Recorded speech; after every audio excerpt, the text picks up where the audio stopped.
It was great for a long time. It was very cheap to live here forever. And whenever the housing bubble happened, I didn't feel much of it here. Like, I felt it because a couple of my jobs were these big jobs that were elsewhere, and they went away. But living costs things didn't change. And I remember, like, I would listen to, like the skies falling stories and be like, what is this? Because I'm looking out my window and anecdotally it seems all right around here. And we did real well this region. But we also, housing was low at that time, at a time when it was like peak everywhere else. It was very affordable to live here. Now, in the last 5 years, like, you would see all these articles on wherever, like, oh, Pittsburgh, most livable city, and move there, and it's great, and all this stuff.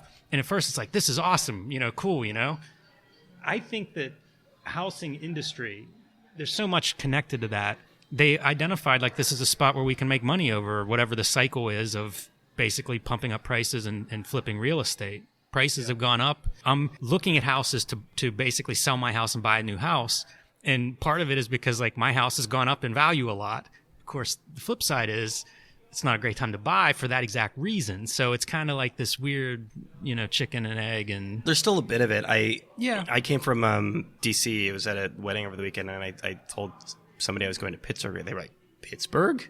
Who goes to Pittsburgh? It's still sort of got that, like, kind of Detroit, Castlevania vibe for a lot of people. It's done much better than a lot of those Rust Belt cities, like figuring out different industries like robotics, schools, medical. There's a lot that they did that has kind of paid dividends. And at this point, it seems pretty healthy economically. I like the region. Like, visually, I like it a lot. I grew up like an hour south of here, and the whole rap was get an education and move, because there's nothing here, and this was like a couple of generations of steel mills closing, industry leaving, blue collar stuff going away. Talk to people at Carnegie. I come here every once in a while and meet people out there, and there was always such a bleed problem from the school itself. They would have the greatest minds in robotics come out here, and then invariably everybody would leave. Yeah. I don't know who to credit for that, but it seems like that is something that has improved. I can remember reading articles like different film tax breaks to incentivize filmmakers to come here. And we have, like, a lot of movies end up being filmed here. There's kind of a small industry of that, local. A lot of the film companies hire local then whenever they show up. So that's kind of a small industry that has grown, I assume, specifically from political policies that were designed to do that. Sure. So, I assume other industries have that same thing. Film is kind of more public, I think. Sometimes you don't notice what tax incentives are being given to other companies, although, they've courted other places too.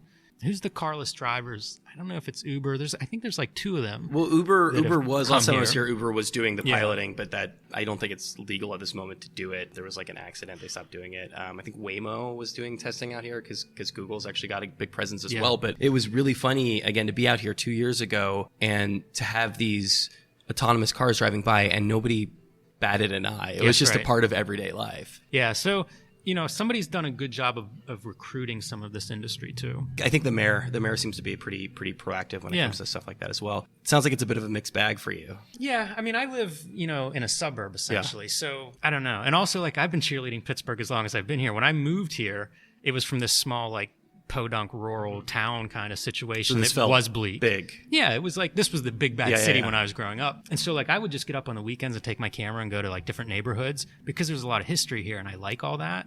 And I would just get up in the mornings and just go and photograph places. And a lot of that's changed, and I guess now it's going on 20 years that I've been here. But I think it's a beautiful city. Like, there's a lot I like about it. When you were a young cartoonist starting out, I mean, was this a good place to be, a home base, to be a launching pad?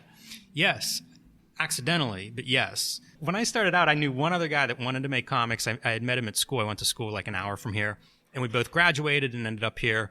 And so we would meet each week kind of in the middle of the city because we lived on opposite sides, just to look at what we were doing, basically encourage each other, and we're self-publishing. And you meet at comic book stores, right? This is where cartoonists find each other.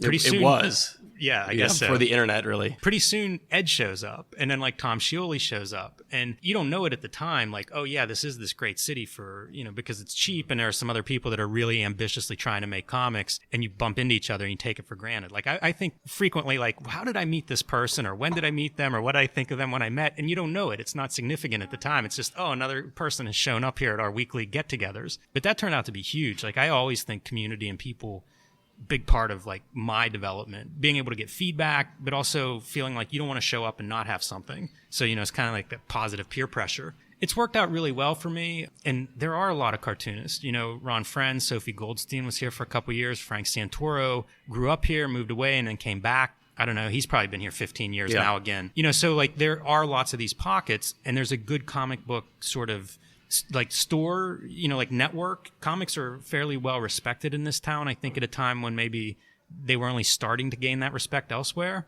And little things like that they've been very valuable to me. It's not something I would have anticipated when I was like, okay, I'm going to grow up and try to figure out how to make comics. But in hindsight, it's like, oh yeah, having this guy who's an expert at this thing and, you know, ran a shop that I would visit, and he could point me at like, oh, look at this newspaper cartoonist you've never heard of, or this imported cartoonist that you haven't seen. Those were big things in hindsight. And it was just lucky breaks. I didn't plan that. Why do you think Pittsburgh was at the bleeding edge of comics as an art form? I mean, I tend to think of it as a blue-collar working city, albeit with some sort of interesting outsider stuff, you know, like your Warhols and things. I mean, there is that element. Man, I don't know. Maybe every city, you know, like sometimes I think every city has this. Because also when I started doing shows, then you would meet people like, oh, these, you know, Kevin Heisinger and Dan Zetwalk and Ted May, and these guys are like the St. Louis gang, you know, and then in my head, it was like every city just had its group of cartoonists. Yeah.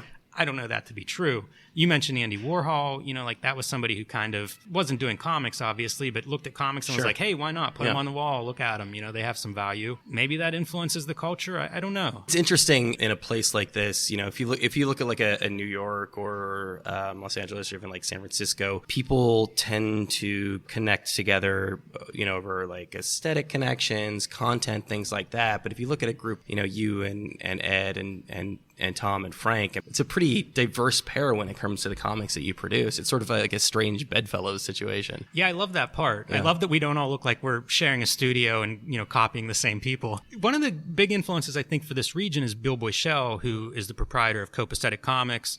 But he had a store, might have been late 70s, early 80s, called BEM, and he was always very open-minded about comics. He comes from the same areas like Gary Groth and Dan Nadell, and would maybe be a contemporary of Gary Groth. You know, like he had these progressive ideas when it came to comics and comics as an art form. And then he opens up a store and he applies that. You know, he's encouraging kids to come in and read whatever, you know, hang out. Like he had a little lounge, you know, couch where neighborhood kids would just come and hang out in his store, which, you know, a lot of comic shop owners aren't cool with that at all. But he also was housing things like, here's Love and Rockets next to whatever the new Marvel book is, and not making a distinction there like one is good and one is bad, or they're different, or, you know, we're Wednesday store. You do that for a couple generations, and I think you end up with leaders, and you almost reverse build the community that you're describing, where people find each other based on a common interest. You're almost creating that common interest with a bunch of people, and then those people are going out and becoming teachers and librarians and entrepreneurs and all these different positions that may subtly affect the way we think about this culture. That's actually very interesting, this idea of housing them all together, because while you guys, from a content perspective and from an aesthetic perspective, perhaps don't have that much in common, between the four guys that I just mentioned, I think the through line is that relationship between mainstream and indie comics. I mean, it's very present in all of your work. You know, we all are mostly self-taught on the comic side of it. Now comics ed is pretty common. Every school, I think, that teaches any art classes has some comic classes, probably because they're popular and, you know, you want to make money if you run a school. But we came up where it was like we were teaching ourselves. Like we just wanted to do this thing, and there wasn't a lot of formal education. When I was in school, I would take art classes or go to the library. There weren't a lot of comics, and they were discouraged. If I pull out a comic in an art class when I was in school, it was like, this is beneath you, or this is beneath this class anyway. And so you were left to your own devices. And we were all in that position, you know, and we're kind of about the same age, probably a 10-year window there between the four of us. And we're just hungry for whatever we could find. And then you would take what you could find pre-internet too. So like if I found an interview with a cartoonist, they could be doing some type of cartooning that I had no interest in. Like a newspaper cartoonist wasn't exactly what I wanted to do, but that was all I might find. So then I'm reading like how they do it, what they do, what their process is. And it's just all information, and combined with what other scraps you're getting. Like I went to school for graphic design, so that gets folded into my comics making. You know, like I would work in print production. So now I'm making my own comics, like literally, you know, working with a local printer or something and figuring out like, well, how do you actually do this? I know how to prepare print files. Okay, I can try it this way. And then of course, as the four of us get together, then we're just swapping information. There weren't a lot of those barriers. You know, I went through, I think it's common, people of our generation, I went through that progress of I read Marvel comics because that's what was available at a newsstand. And then I got bored of those after a couple years because those stories just kind of cycle. And I found other stuff, comic book stores specifically, and I found alternative comics and things that were more ambitious or at least something different and kept my mind interested in comics. You know, if I don't find those things, I probably just lose interest in comics and move on. But instead, it's like, oh yeah, so I've liked Marvel comics and superhero stuff, and now I like alternative stuff. And then I started doing my own comics, and that's like SPX around 2000 time, and it's just self-made, what would be like mini comics. And I find a bunch of people that are doing that, and that's a different version of comics for me. And then graphic novels and manga happen, and I'm reading those. Yeah. You know, it was just like, new is great for me. It's something I haven't seen, and I don't see that much distinction between them. You know, like the boundaries of comics have exploded in the last 10 years. Like they're just, you know, you think of like, what are the frontiers of where it's no longer comics or something? There's almost no limit now. People are doing everything. You can reproduce any mark you make. This is new. This is new to my adult life, you know? It's just this thing of if you get bored going in one direction, you can go in another direction, but also they all exist in one plane. We just looked at Understanding Comics on my YouTube channel this past week, and you look at like some of McCloud's ideas from the early 90s, which a lot of them weren't registering with me at that time. I was pretty young, didn't know a lot of the references. They were very conceptual too. But you look at them now and it's very inclusive, where it's like he's looking at newspaper comics, he's looking at manga, he's looking at abstract images, and where do they fit on his idea of like a comics image plane? You know, it was in a way like I grew up with that idea. You didn't see it necessarily in comics until that generation grows up and starts making their own, but I think it's pretty common now. I mean, maybe I'm wrong.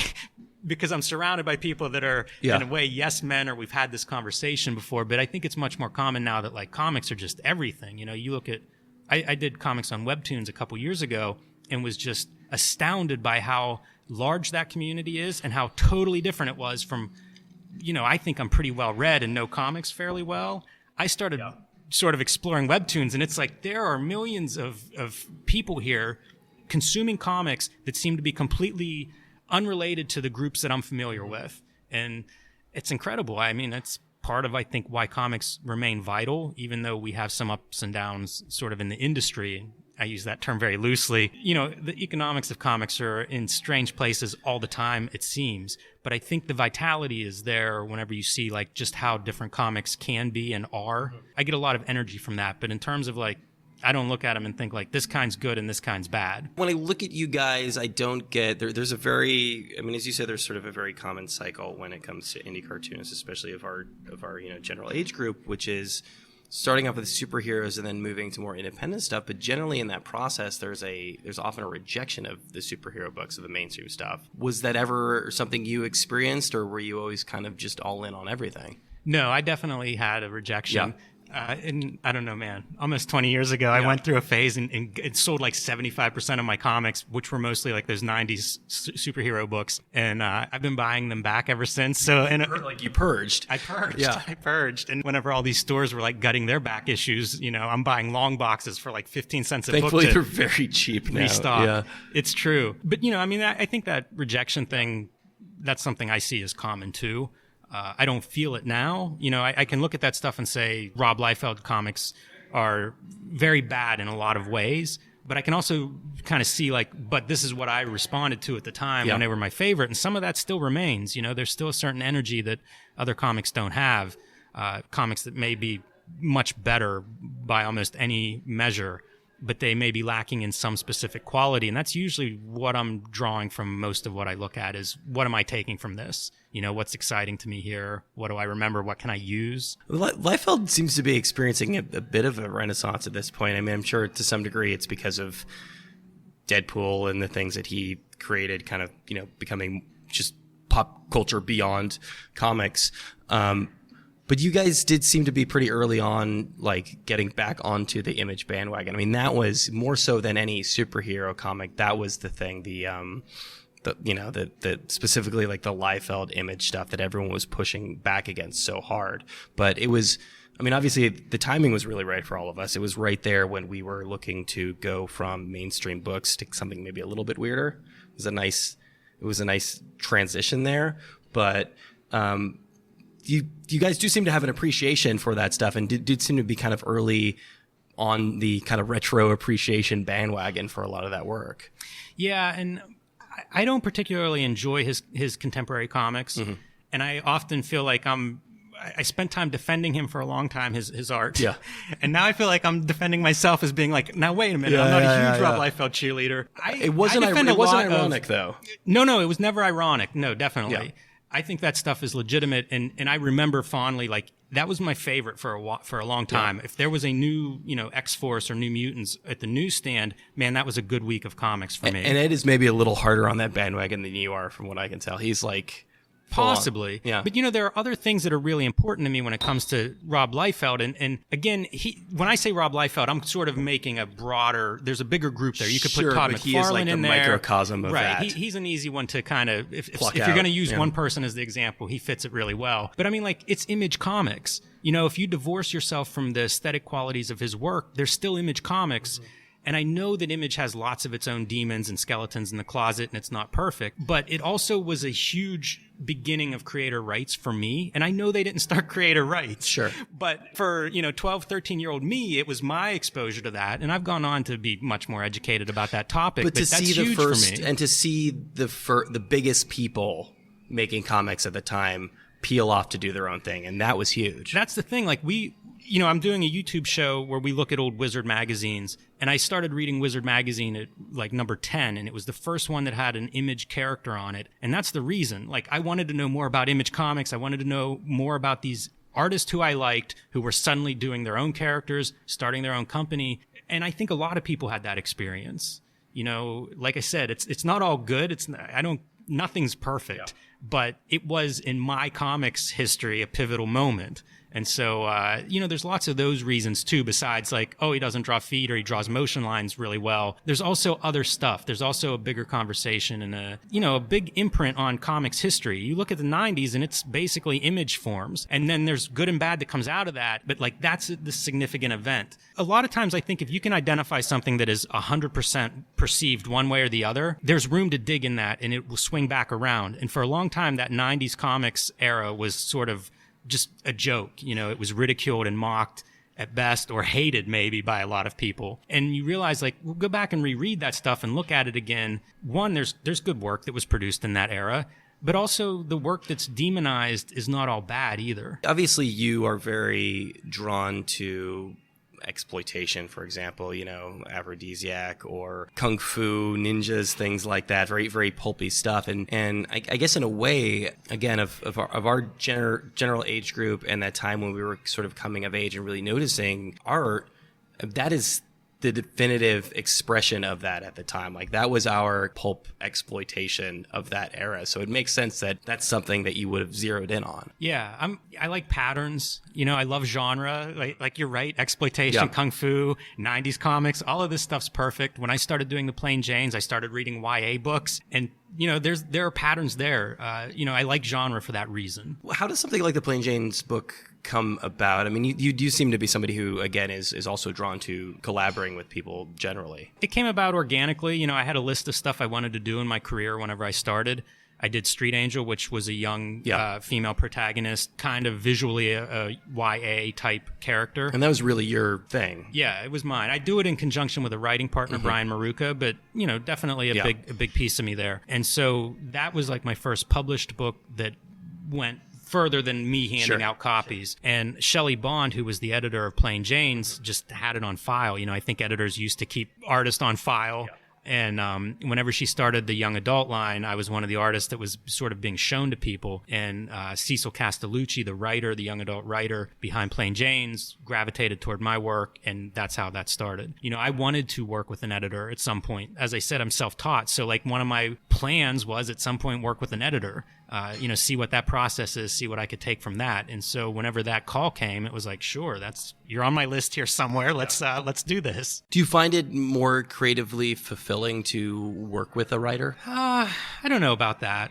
I've had really good experience working with Cecil. We're actually doing wrapping up the Plain Janes now. She's also just one of the most wonderful people I've ever met. So yeah, we've gotten along really well as well. I consider her a friend at this point. But the creative experience has been really good. There's a lot of back and forth. She's clearly the writer on Plain Janes, but she gives me a lot of input. We talk about the story as she's developing it. So It's been very rewarding. It's nice sometimes to work with somebody else. I don't know that I have a preference. Like whenever the stuff that I do myself, I get to really just do it. And I like not working with an editor too. I like taking those chances and thinking, if this doesn't work, it's on me. But also, it's hard to explain some of these ideas. When I did Afrodisiac, I put together a proposal and sent it to every publisher you can imagine. And it was a good proposal. Like I produced it as a comic book. It looked good. And I got a lot of baffled no's in response to that.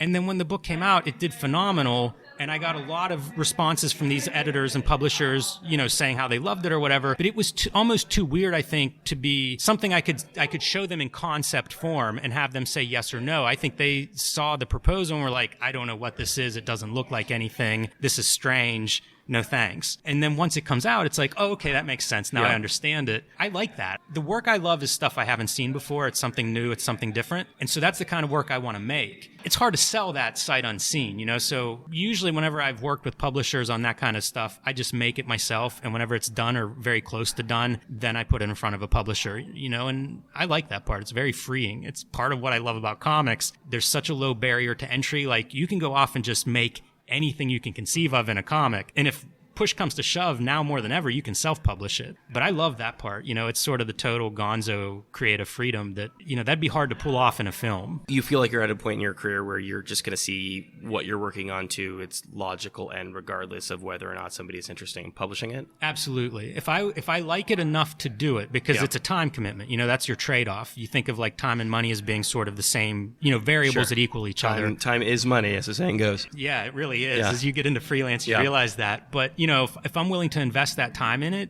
it means I love this idea. I see some great potential in this idea. I need this thing to exist. Any of those driving factors is enough for me to kind of like, I'm going to go with it. And I mean, at this point, man, you can figure out how to make this stuff. There's no shortage of funding available. Do you find yourself abandoning a lot of work? Do you have a lot of stuff on the back burner? I mean, surely there are things that just don't work out, that you can't work all the way to the end. 10,000 half scribbled notes in my notebooks. But once you start on something, you're in it. Yeah, I'm trying to think. There's probably been a couple of small projects that didn't go anywhere, or I quit, very early on, but I don't have any big things sitting around that I can think of that were like, this was 3 years of my life and now nobody's ever going to see it. I don't think I have any of those. You seem like somebody who really spends a lot of time on a given page or image. Yeah. Do you feel like you work slowly versus other people? I don't know. It depends on the project. I've been drawing 2 pages a day for the last 3 months. So right now I don't feel like I'm working slow, but it's different working with a team than it is doing everything yourself. Like I'm going to pass these pages off to a letterer. There's a designer that's putting the book together. So it's much different than I am doing everything myself, including editing. That does take longer for sure. You're doing the work of, if you look at Marvel or something, you might be doing the work of 7 to 10 people whenever you do literally everything yourself on the project. So it takes a while. If I'm doing that, I want to be sure of it, so I do end up spending a lot of time and a lot of planning. And I see the notebook pages that you put on Facebook. And I mean, I can't think of another artist who spends that time and has that detailed and polished sketch pages as you do. What role does that play in the process? Those were, I was doing gallery art shows for a while, and so those were coming out of that. It started out, I had done a notebook drawing. I put it in the auction at Heroes one year, and whenever people held it up like for the auction, there was literally cheering in the crowd, and it was like, all right, awesome, people like this. I liked it. It was fun, but who knows where it goes from there. So I got the positive reinforcement, like people connect to this. It's notebook, it's ballpoint pen drawings on notebook. I think it's flashbacks to everybody's gone through school and stared at that lined paper and can relate. I enjoyed doing it, and I got a good response, so I make another one, and it just kind of takes off. And what I was doing at the time, I was a little more engaged in sort of the art community. I was earmarking like 1 or 2 days a week where it's like I'll just draw, and I'll try to allow myself to be free to draw whatever I'm interested in that day. And it was kind of an exercise in that way, but it did well. Like I had a couple of solo shows in LA with those drawings, a couple of book collections of those that sold well. I'm actually thinking about doing another set of notebook drawings as I start to write my next project, because writing takes time and I don't want to not draw. So, some of the writing process is kind of a lot of thinking, and those drawings are very meditative for me, the notebook drawings. They take a long time when you're drawing with a notebook. It's a small tip of a pen. So that's kind of a meditative process, and one I've been thinking about returning to. What does it take for the project to take the next step? I mean, again, if you've got 10,000 things working at once and these things are reasonably time consuming, you can really only feasibly do or really focus in on one project at a time. If it's not a publisher saying yes to something, what's the motivation from notebook page to actually sitting down in earnest and creating something? That's a good question, Brian. Something rises above the rest for some reason. If we look through like everything I've done, it's probably a little different for each project. Things come up. I did a 4 issues of Adventure Time, like one big story arc of Adventure Time a couple years ago. And it was because I had a very full schedule, but I wanted to make more comics. This would have been after the notebook drawings, but I didn't have that much time. And so like that project was kind of like, it crossed my path and it was like, this is perfect. I'll draw a couple hours a day on this. That's what I have in my schedule, so let's do it. And it was a really fun project. It's not one I look at and think creatively, this is what I want to be known for, but it's one I felt very happy with and enjoyed doing, but it fit my schedule at the time.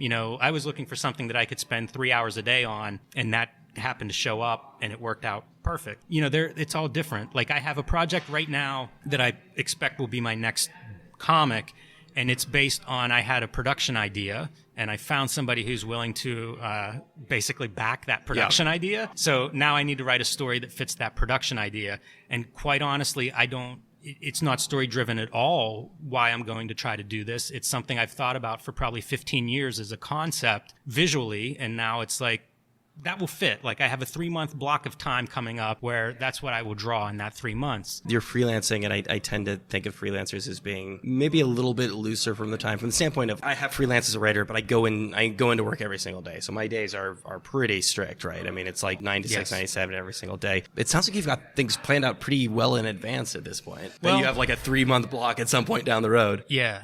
I do a lot of stuff. So there's a fair amount of planning. It's not very well structured. It's mostly like putting out fires in a lot of ways. It's terrible.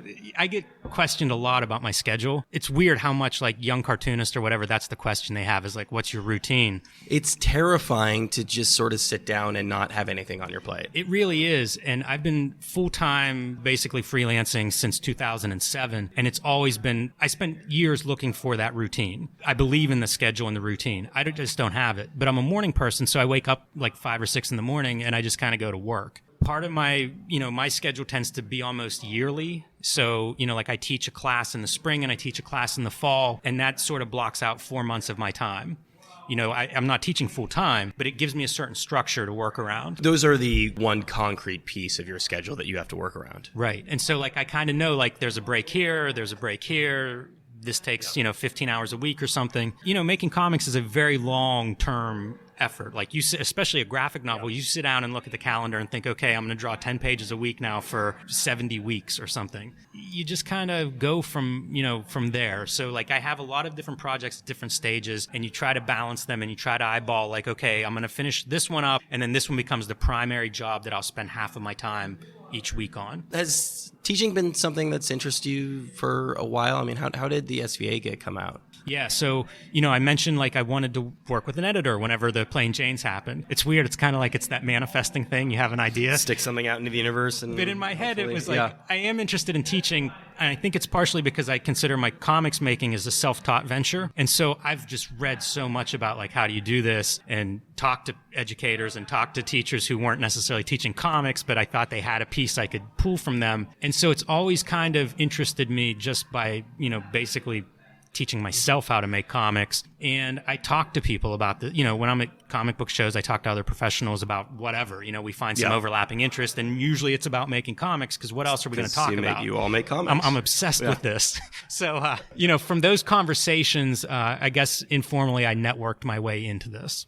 And it was on my probably in the next 5 years or so, I'd love to try teaching. And about 10 minutes later, I got an offer, and it was like, okay, this is pretty good. I wasn't quite ready for it, but it is something. Yeah, it is something that was on my list of things I'd like to do. And SVA is a school I have a lot of respect for. So it worked out pretty well. Like what they offered me was I really couldn't beat it. I got to design the curriculum myself. It's been pretty awesome, and the program I teach in is multidisciplinary, so that feeds into, we were talking about, hey, do you separate these comics into different qualitative states or whatever? It's like, now add picture books and video and game design into that equation of like visual storytelling, and it's been, that's probably been the big piece for me in the last 5 or 6 years. Like, I wouldn't say I was bored with the comics I was reading, but suddenly I had this influx of like, okay, start looking at games and how they work and the mechanics behind storytelling in that. Or picture books have been a huge revelation. And, for anybody that's familiar with like my Street Angel books, you can probably see the picture book influence on those. It's kind of a two-way street. I love making this stuff, but I also love like sort of making myself as a maker, bringing in these new influences and new ways of thinking, and how can I make my comics look different than everybody else's comics? Do you get bored easily? I don't, but mostly because of time. You seem like somebody who requires a lot of stimulation. I think I probably intake a lot more than most people. Do you think that being self-taught was helpful when it came to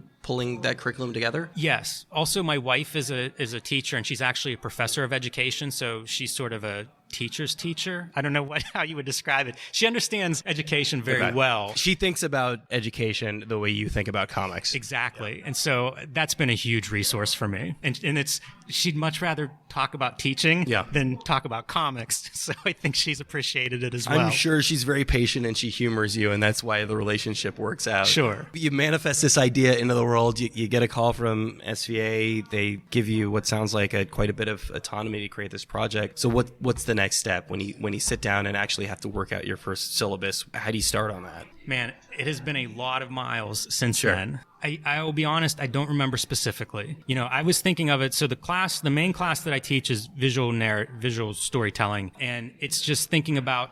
This goes back to the first submissions when I was a teenager trying to submit comics to Marvel. I remember the advice is like, they had a submission guide, like a one-page thing you could get, and it would talk about telling stories visually where you should be able to understand what's happening in the comic without words. And that's been like one of the underlying pieces of my comics education, forever. Like that's the stuff I gravitate to, whether it's filmmaking, where I'm like, okay, this cut is so perfect. Like look at these two images that they put together and it, makes me feel this way. So that's something that's always been like forefront of my storytelling in comics. And I built my curriculum around that concept, right? Like basically how do we put two images together and create meaning, and then just expand that to, virtually unlimited number of images strung together. And it sounds like you find it useful to go outside of the medium to sort of draw inspiration, or obviously to draw inspiration for your own work, but as a way to contextualize it to young artists. Yeah.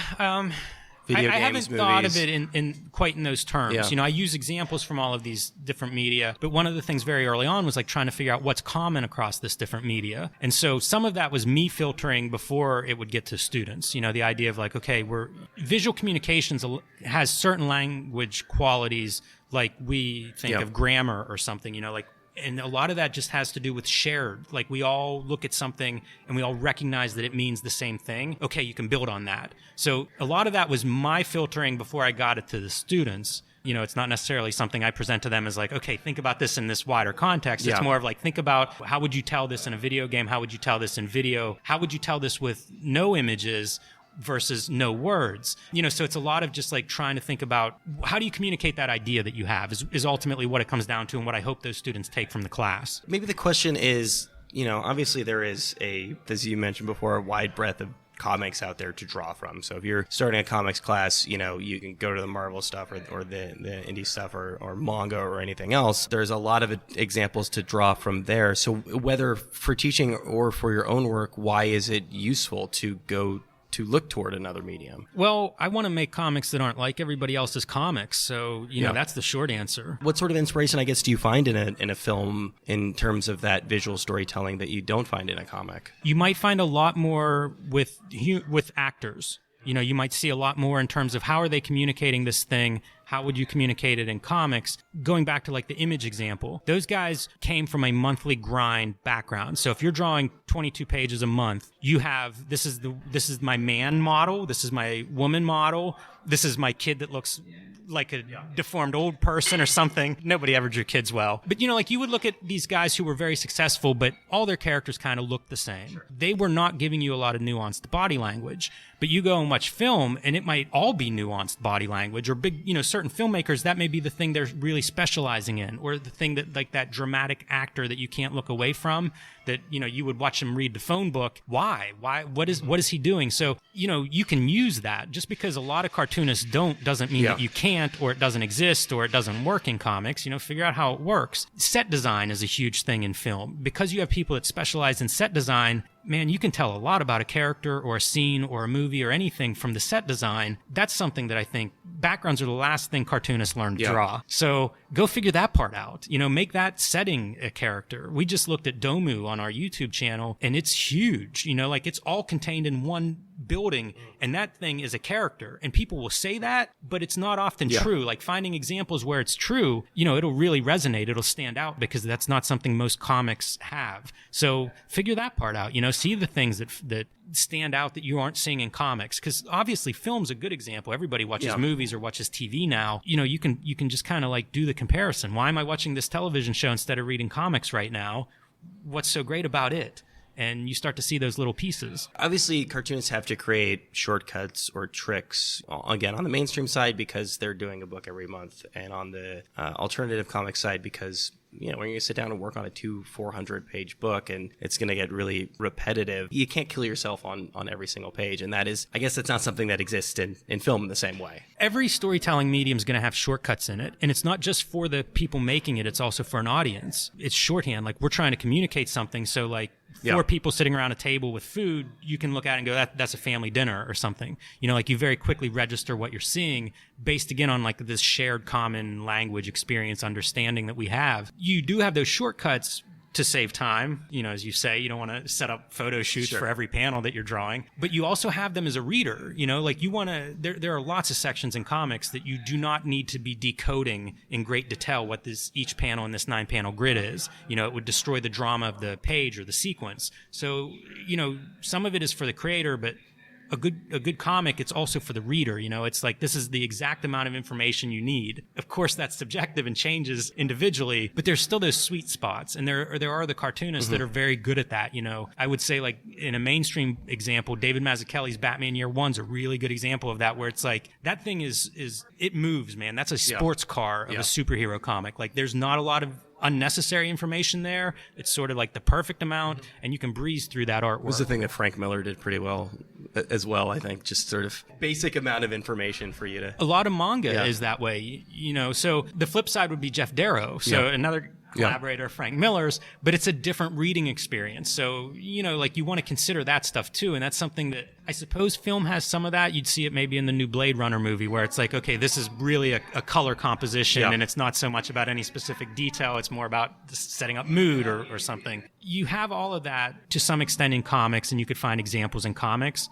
But sometimes those things are more prevalent in other media, so look at the other media and find the best examples there, and then port that back to your comics making. It does strike me that your stuff, your work versus a lot of other artists, is you seem to be somebody who thrives when you challenge yourself aesthetically, when you learn, new types, when one book doesn't look the same as the next. Yeah, that goes back to, you said you'll probably get bored easily. Yeah. Yes. Yeah. I've seen reviews that described it as restless, going, I guess, from one work to another. Like Afrodisiac, I think, had that within the context of the same book. Yeah, and that's what it's a reflection of, like, I'm not Marvel. I don't have hundreds of books that all can fulfill and scratch different itches. It's like if I want to do a book that's a different mood, style, look, that's up to me to figure out. But it's also what excites me. If you were to look through all of my work, like, it's not going to be the same. I don't want to do the same. Part of the reason I don't have a day job is because I don't want to do the same thing every day. So that informs my creative decisions as to what's the next book. Well, it's probably something very different than the one I just finished. When you're working on a project that is all you writing and drawing, is it the style that comes first? Is it the kind of drawing you want on paper, or is it the storyline that informs that?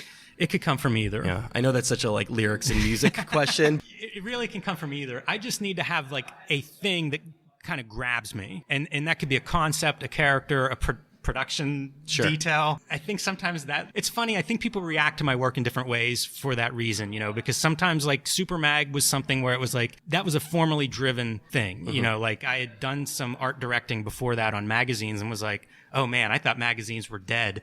And now, I've like reawoken this love of magazines because in the 90s, magazines were huge. They were sort of the forefront of desktop publishing revolution. And that was when I was studying design. So it was really, I loved it. It was like rock and roll. And when I had a chance to like play with that, it was a formal exercise in a lot of ways. It reflected what I was doing very well because I was doing a million different things. So I could kind of fold that into the magazine structure. But that was definitely built out of a formal concept of like, I think this will work.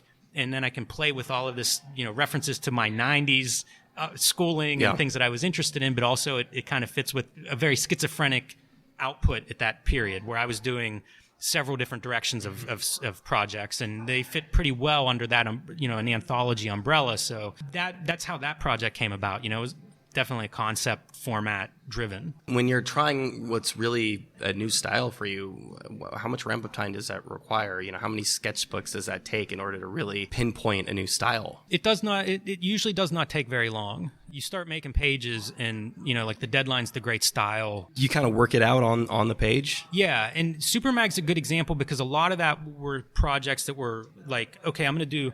I was doing orphaned comic book pages as original art. It was sort of a concept I was playing with. And so I had done some of those, and it wasn't planned for a book. There wasn't an end outcome. It was for shows. It was for different art shows. And as I kind of went through a cycle of those, it was like, okay, that's what I wanted to do with these, and I have a dozen of them, moving on to the next thing. So, sometimes the stuff doesn't go anywhere, or it's a one-off for some outlet, an anthology, an art show, my own amusement once in a while, not very often, unfortunately.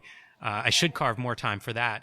But, like the stuff kind of organically develops. A lot of it comes out of the previous projects. So like Afrodisiac, I did about 6 or 7 different coloring techniques in that book. And they would stem from, there are a lot of short stories, chapters, illustrations in that book. I would be working on one using a technique that I knew how to do, and then accidentally something else would emerge. And it'd be like, oh man, remember that one, and then you can use it going forward. So it looks experimental, but it was almost accidental, the experimentation, where it's like, I know how to do this, and I'm going to do this, and I'm doing it. But in the process of doing this thing that I had figured out how to do, other stuff emerged. And then it's like, okay, the next story, I'm going to do it this other way, which I already know how to do because I figured it out kind of on the side, and I've stored that. So, I'm just making things all the time. I'm reading things all the time, looking at lots and thinking about what I want to, what's going to sustain me for 6 months or a year on a project, and that I think I can, not lose that time to like a zero net income